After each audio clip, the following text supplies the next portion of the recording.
ending with us? Just give me one, I can't see until we start. Anybody from the public? Nope, it doesn't look like it. Okay, Okay, trying to pull up agenda. Hold on a second.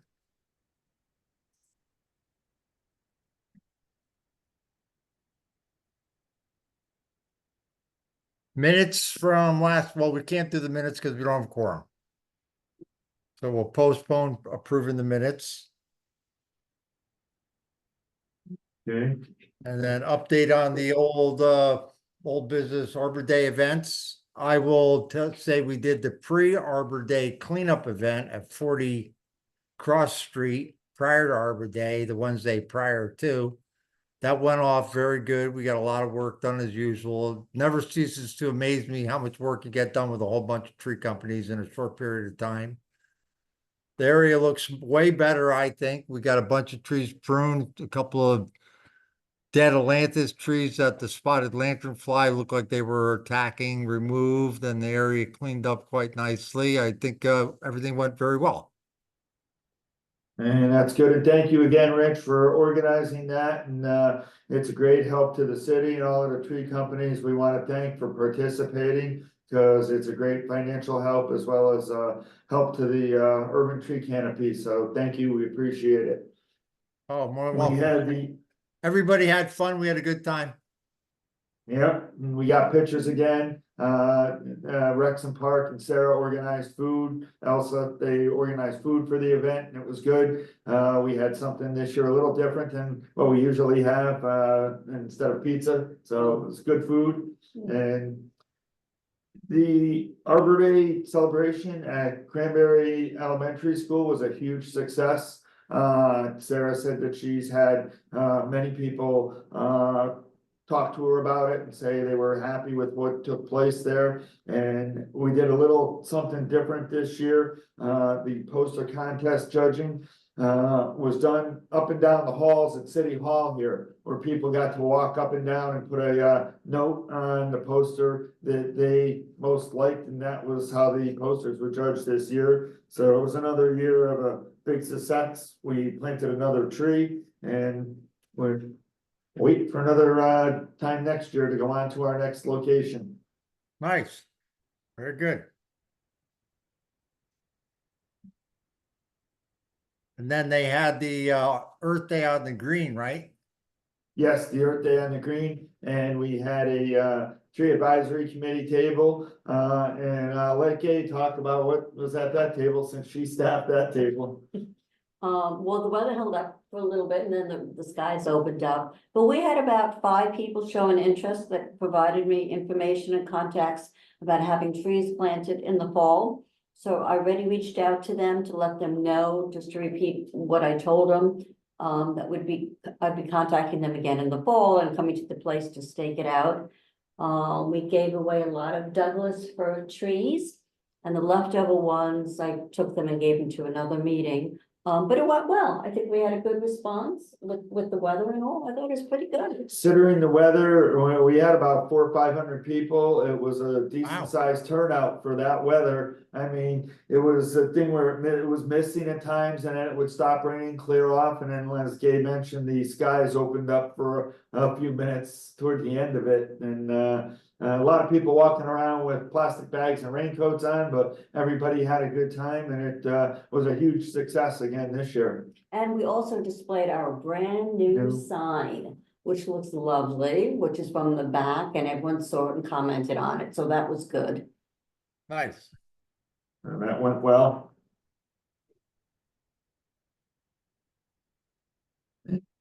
I can give the updates on the tree pits under new business on South Main Street.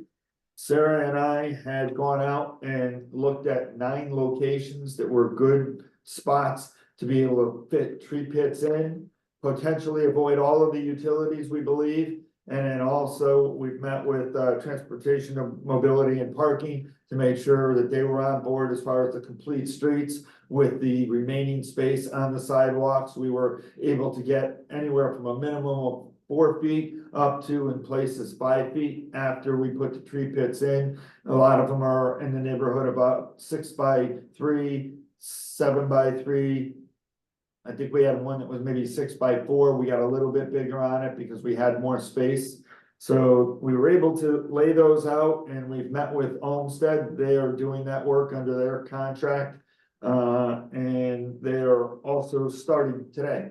They went out and we started with the first two. The idea of it, and what we wanted to do is, rather than have them saw cut all 9 pits and then come back and take the concrete out, we wanted to be careful so that basically as we went, we did an entire package. Saw cut, excavate, put the tree in, mulch, go on to the next one, and we were able to get 2 of them completed today.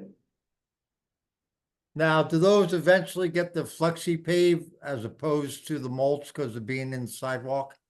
Yes, eventually they will get the flexi pave, and we made sure when we backfilled the holes with the topsoil, we left about 1.5 to 2 inches for the mulch, which will be taken out for the flexi pave in a year, once we are positive that the trees will survive and they're not gonna die.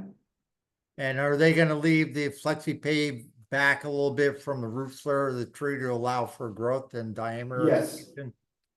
They are supposed to leave that around a fairly good sized diameter. And the trees going in now are 1.5 to 2 inches, so they'll leave like 4 to 5 inches diameter around it to allow Oh, the tree to perfect, get yeah. bigger. And then eventually, when the trees outgrow that, it can be cut back again too. Cut back again as needed, yep. So yes, that will be installed after the 1 year period, just to make sure that the trees survive. Awesome. So it's 9 Tough locations. spots to get trees, that's a lot of work.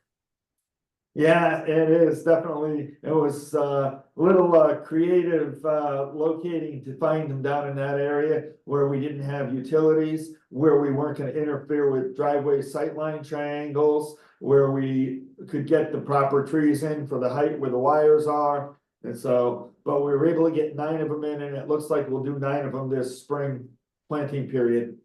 Awesome, good job.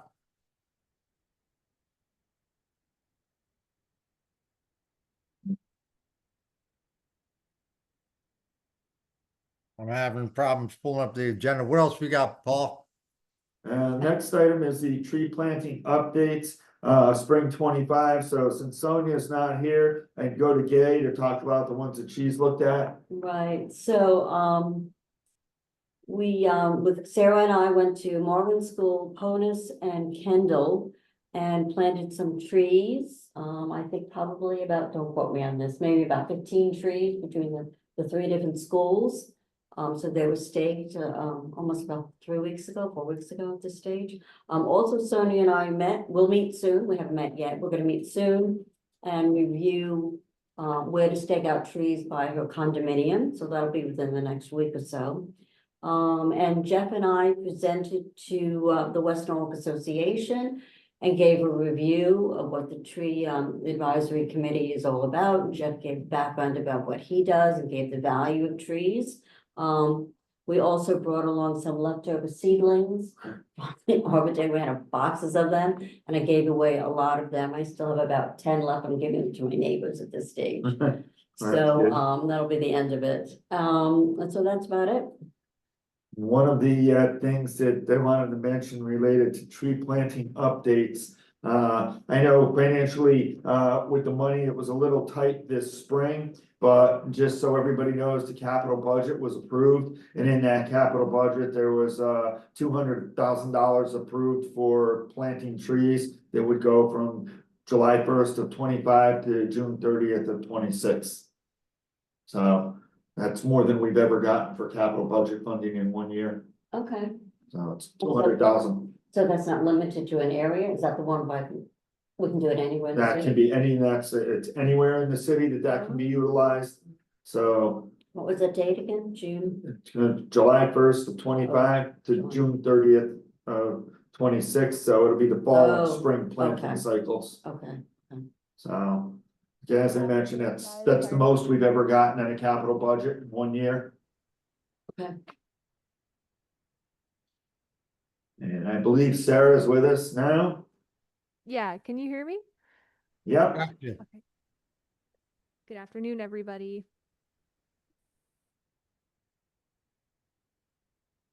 Sarah? She's on mute. Sarah, Yeah. Sarah's on mute. Yep. Good afternoon. What item are you guys on?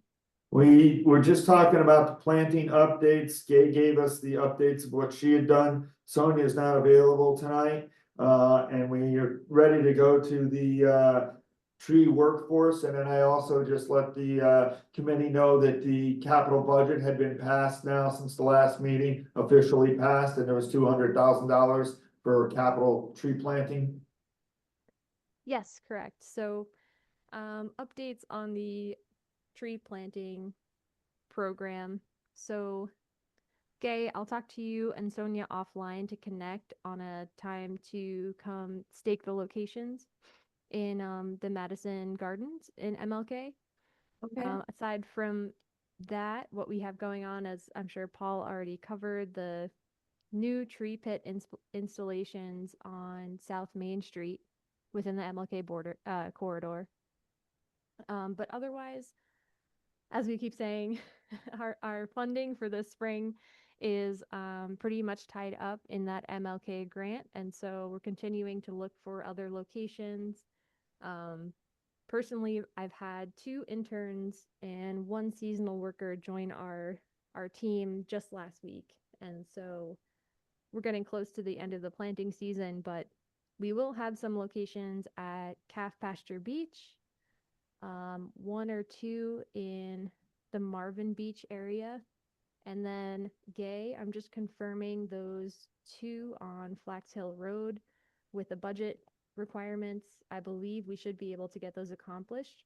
So I'll have one of my interns go out and ensure that those are all set and get it over to the contractor ASAP. Okay. And I did not mention the good news from the master plan, Sarah. Yes, good I news will from leave the that master for plan you. is that same day as our last meeting, on Earth Day, we presented the item to the Common Council, and the master plan has officially been adopted by the city, by the Common Council. And so, big win right there. But Please do. over the next, year or so, we're going to begin the implementation phase. And one big update on that front is that through a grant that is still active by the U.S. Forest Service, we are able to continue the city's tree inventory for up to 25,000 publicly owned trees, and that will start in June of this year. And so long as that funding stays available, we will be able to continue inventorying on top of the just over 4,400 trees that were inventoried in 2022, 2023, right when I had arrived with the city. So we're really looking forward to that. It'll basically serve as an addendum to the master plan to provide additional data on what type of species we have in our urban forest, the maturity. Do we have a larger number of younger trees? Do we have a larger number of overly mature trees? And that data will certainly be useful for years to come.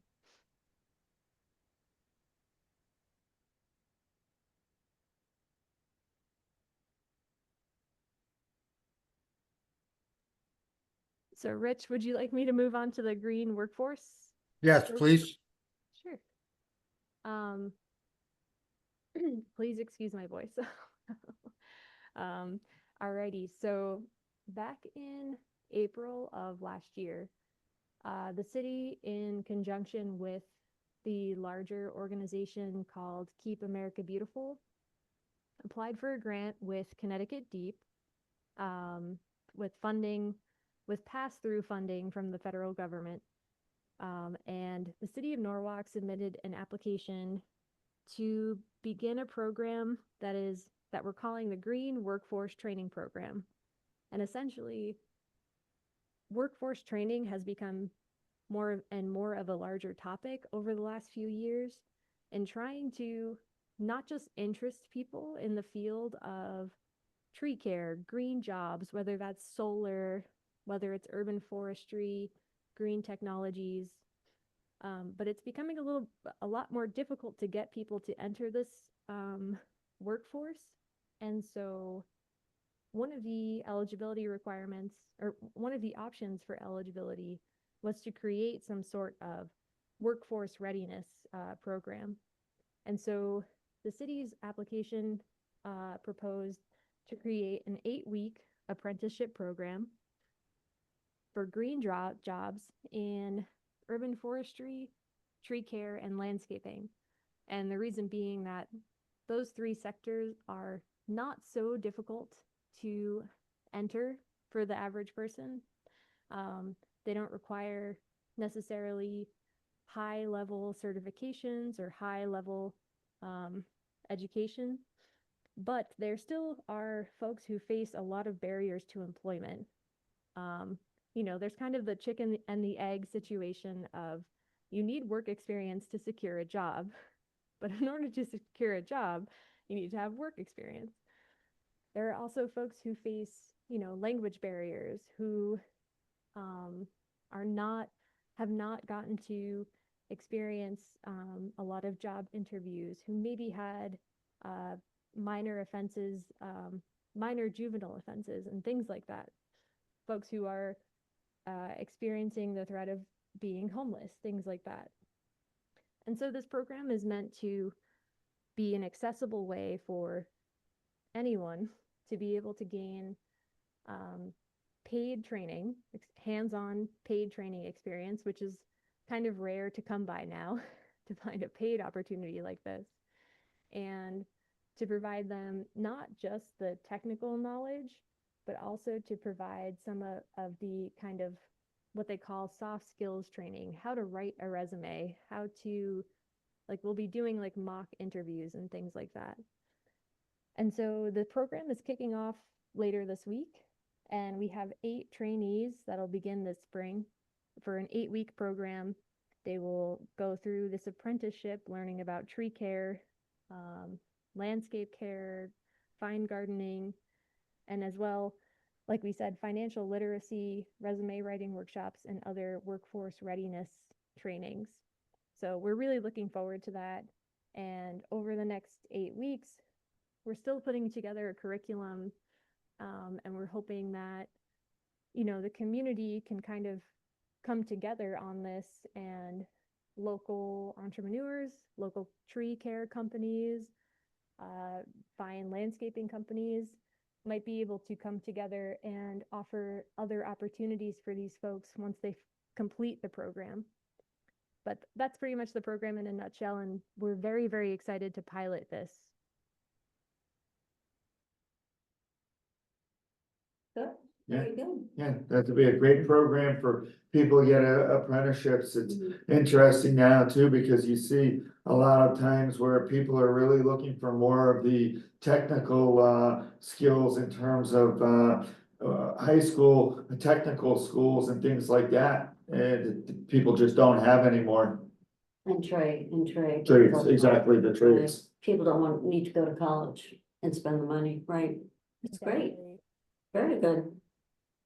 Yeah, we're That really would be looking good to forward. share with the Board of Ed so that the schools can adopt that into their graduating classes. Yeah, yeah, and the mayor's youth program run by Community Services is also a great pathway for, out of school youth to get hands-on experience in a paid way and an internship opportunity.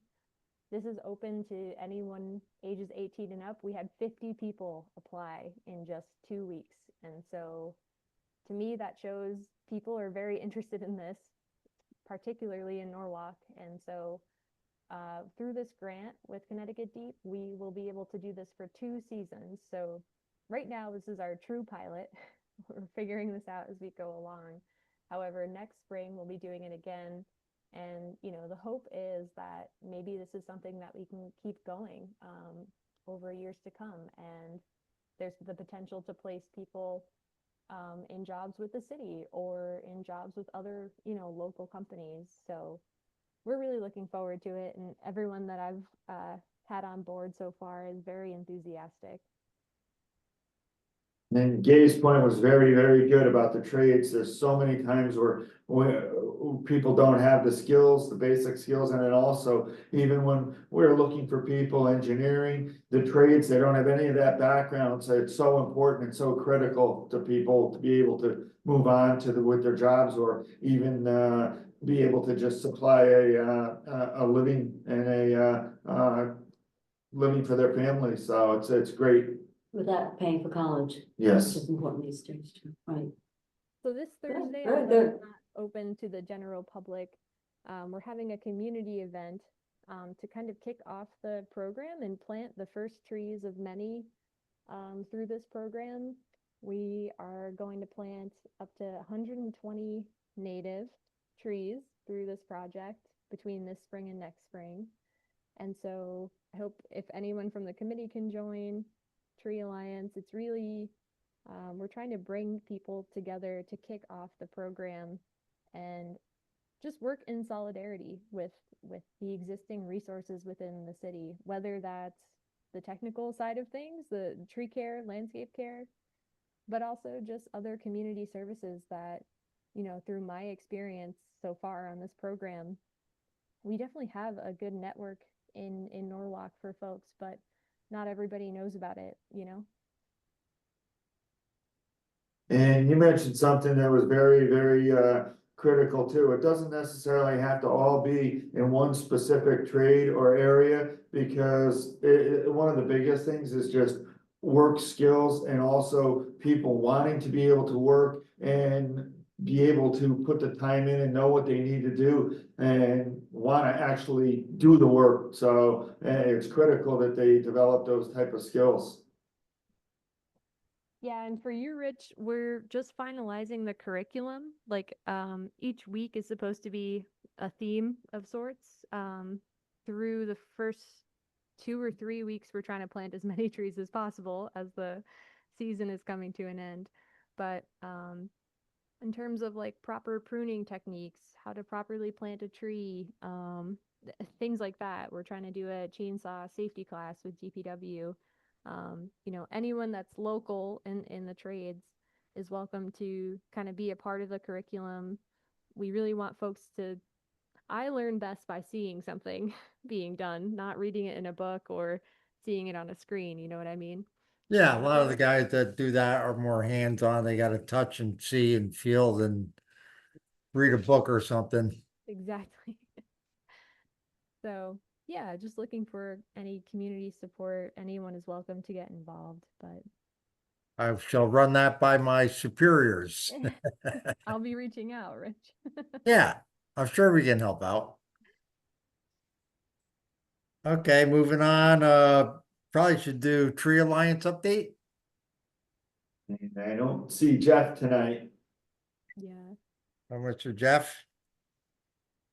And I can give a little quick update on one thing that we are working with the Tree Alliance on. And Jeff has reached out about some tree locations that he's looking to plant. And we are working with them over to see if it's something we can make happen. It's an area where we have had some drainage issues in the past, so we've got to be a little careful what we put where, in case we have to put more galleries underground in order to handle the additional drainage if what we've done so far doesn't work. But that said, there are some locations that we can work with him that he could probably go plant now.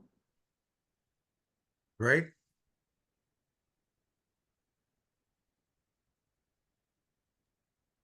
Okay, any new business of any sort? I just have a small update because last meeting we were talking about the species list, and I know Erica had mentioned maybe students at NC State could be part of that. Now that I've officially onboarded, we have 2 interns who are primarily dedicated to this grant, but are going to be assisting parks in other ways, as well as a horticulturist. I've started a kind of like guide to tree ID, and I think with this committee, if we can come up with a good way to, like Gay was talking about, some kind of really simple, easy guide to show folks what trees are available through the Adopt a Tree program with actual photos so that they're able to really see what they look like. That's definitely something we can draw up over the course of the summer and have ready for the fall. So I'm excited to have them on board for things like that. But yeah,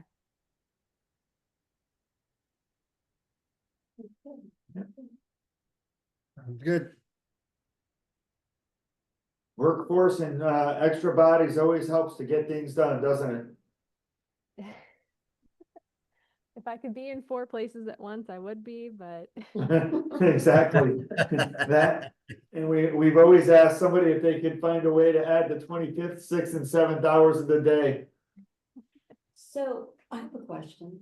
So Sarah, I have a question, and Paul, the team that we have that follow up and do the watering of the planted trees, do they get back to you and let you know if the tree is dead, or do they kind of just hope no one notices it?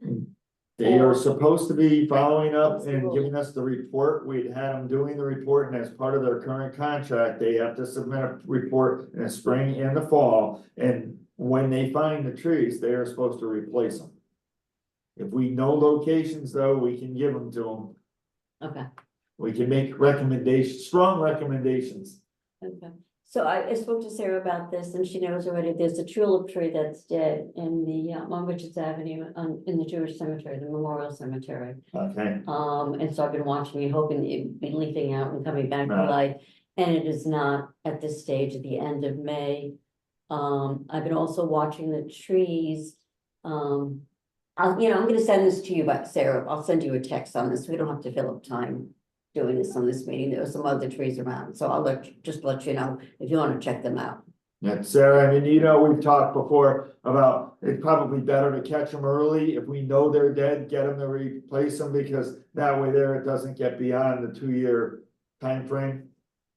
absolutely. And Gay, definitely send me the rest of that list because I was going to have them check out Richard soon. It always depends on the date that it was planted to see if it's still within the warranty period, but Okay. I don't know if those are Yeah, they older.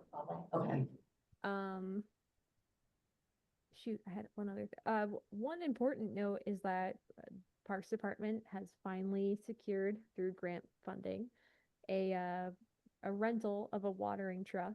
And so Oh, when wow. we get reports of trees that are not looking so happy, as we saw a lot last September and October in our late drought, we will be able to respond to that. I know that's a major comment that we get from the public is, and I when I worked in New York City, I was there during the Million Trees project, and not to sound crass, but many of those trees did not survive. And so we do want to make sure that what we plant is actually worthwhile in the investment. So that's one point. If it's past the guarantee period, we now have an option of our own to be able to hopefully supplemental water.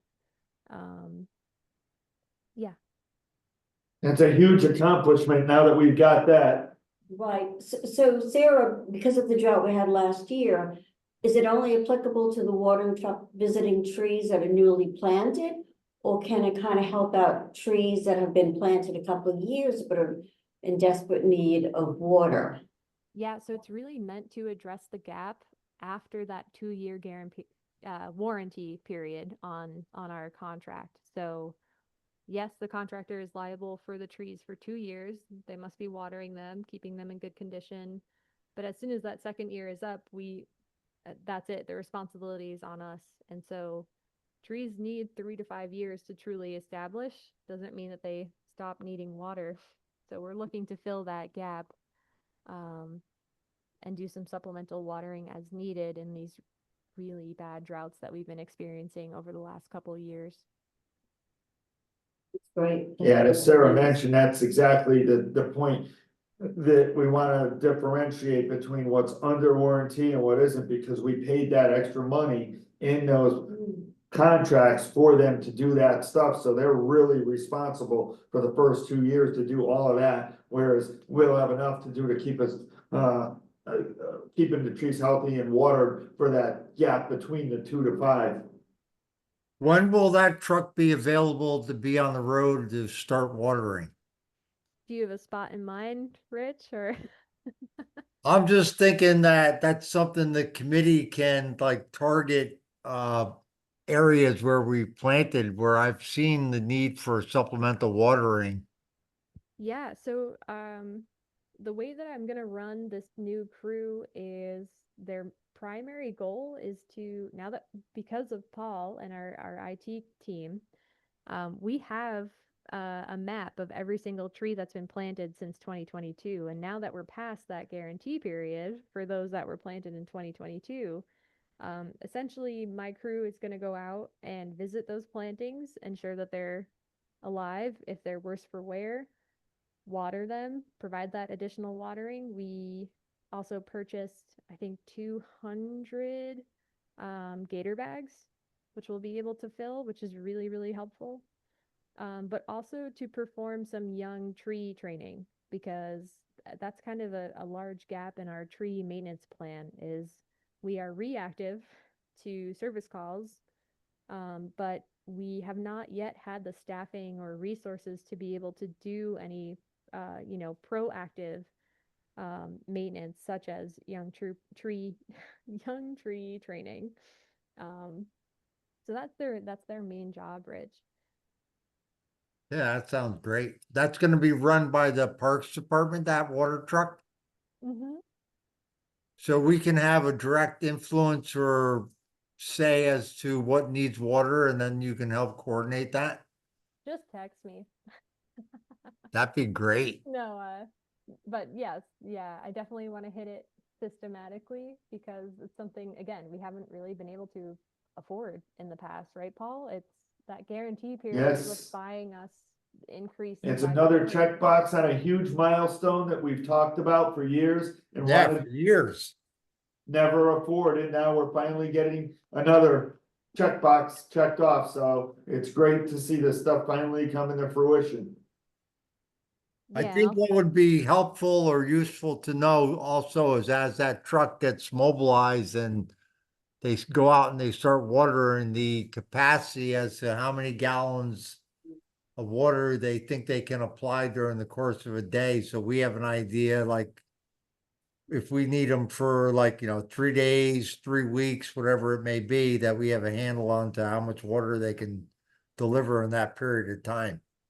yeah, and I can say that's why I budgeted for the watering that for the gator bags, because we have a 500-gallon watering tank. And that's That's only going pretty to get you good. so far if Yeah. you're hand watering everything. But if we can fill gator bags, that really buys us, a week Yeah. plus. So I'm How very many gator bags did you say you obtained?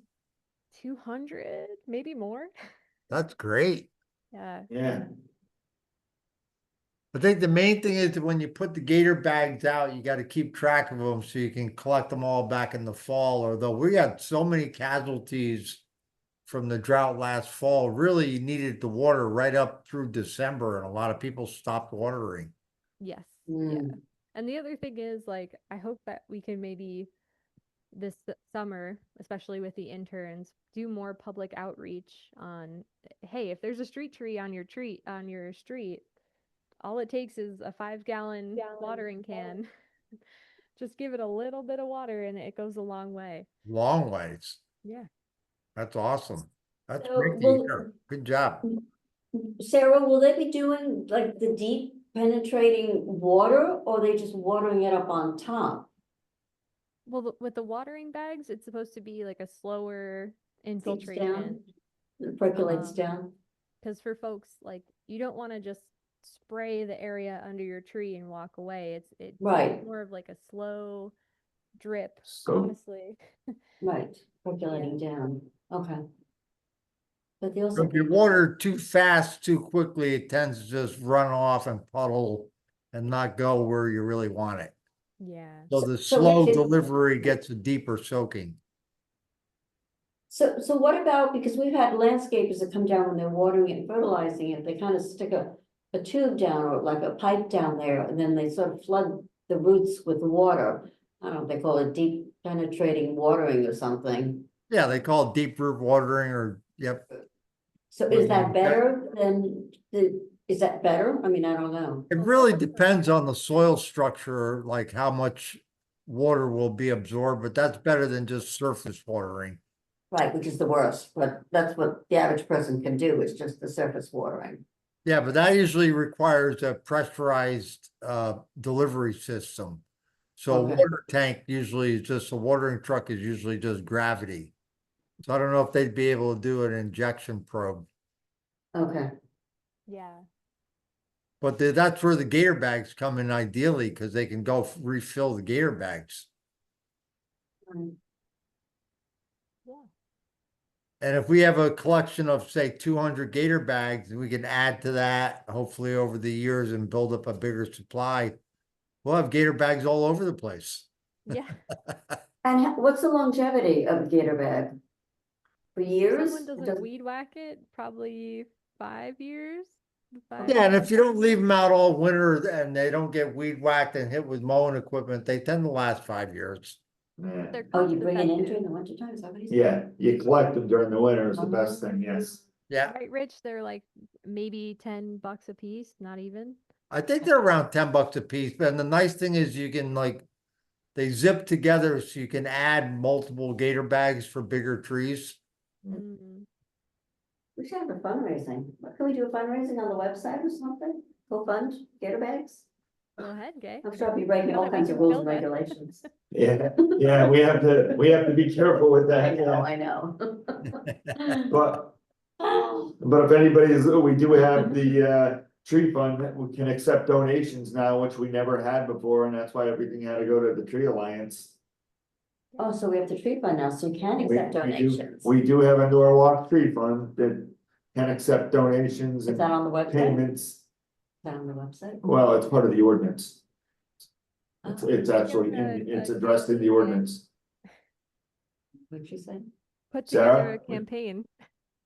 I know, I'm You thinking gotta about find that. a That's catchy name for that, because gator bag or water bag does not sound very appealing. No, it doesn't, Yeah. it doesn't, we gotta, okay. Tree irrigation system. No, that's, you gotta make it a little bit more. Okay, That's everybody's homework assignment. Come up with a good name for a gator bag. We've got the perfect person with Gay, the advertising person. X, no longer retired. Okay, We come up with some good names. Okay, well then we'll call the meeting to adjournment. Thank you, everybody. I hope everybody had a great Memorial Day. Thank you for coming tonight. Thanks, Yeah, Rich. thank Have a you. good We night. hope you do too. Thanks, thank Paul. you. Okay.